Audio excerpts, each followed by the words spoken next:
আগামীকাল বিড়লা তারামণ্ডলের সামনে 21শে জুলাই পালন করতে চলেছে কালীঘাট তৃণমূল। তার আগে আজকে প্রস্তুতি খতিয়ে দেখলেন মমতা বন্দ্যোপাধ্যায়।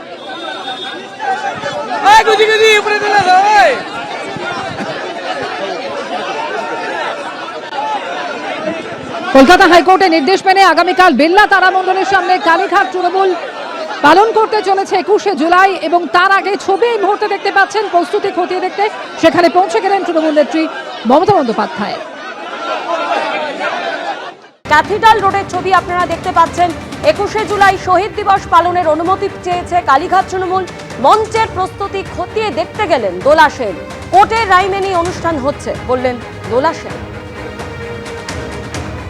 আগামীকাল 21শে জুলাই ক্যাথিড্রাল রোডে 21শে জুলাই শহীদ দিবস পালনের অনুমতি পেয়েছে কালীঘাট তৃণমূল। তারই প্রস্তুতি চলছে। মঞ্চের প্রস্তুতি খতিয়ে দেখতে আজকে গেলেন কালীঘাট তৃণমূলের সদস্যরা।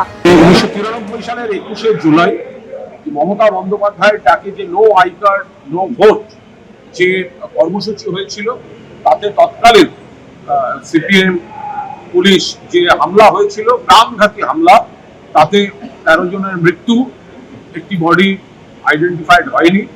পাশাপাশি মমতা বন্দ্যোপাধ্যায়কে খুনের চেষ্টা, 100-র বেশি জখম, একটা ভয়ঙ্কর গণহত্যা কলকাতার উপর ঘটেছিল।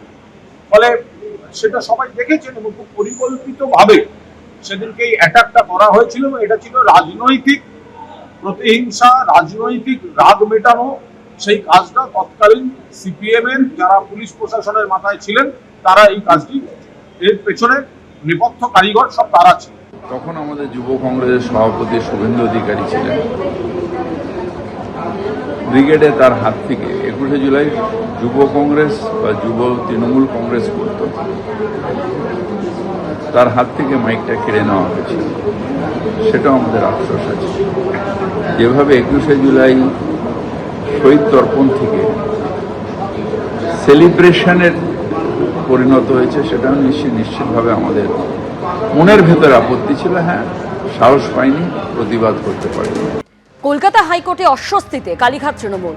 ইডির অ্যাকাউন্ট ফ্রিজ করা মামলায় আপাতত কোনো হস্তক্ষেপ করল না কলকাতা হাইকোর্ট। অন্তর্বর্তী নির্দেশের আবেদন খারিজ করলেন হাইকোর্টের বিচারপতি কৃষ্ণ রাও। ইডি যে 3টি অ্যাকাউন্ট ফ্রিজ করেছে, সেগুলি দৈনন্দিন ব্যবহারের জন্য আবেদন জানিয়েছিল কালীঘাট তৃণমূল। আদালতের নজরদারিতে অ্যাকাউন্ট খোলার আবেদন জানানো হয়েছিল কালীঘাট তৃণমূলের তরফে। অ্যাকাউন্ট সংক্রান্ত মামলায় বিচারপতি সৌগত ভট্টাচার্যের নির্দেশ বহাল রাখার দাবিতে আদালতের দ্বারস্থ হয় কালীঘাট তৃণমূল।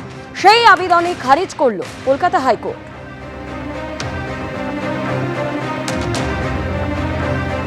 এবিপি আনন্দ, এগিয়ে থাকে, এগিয়ে রাখে।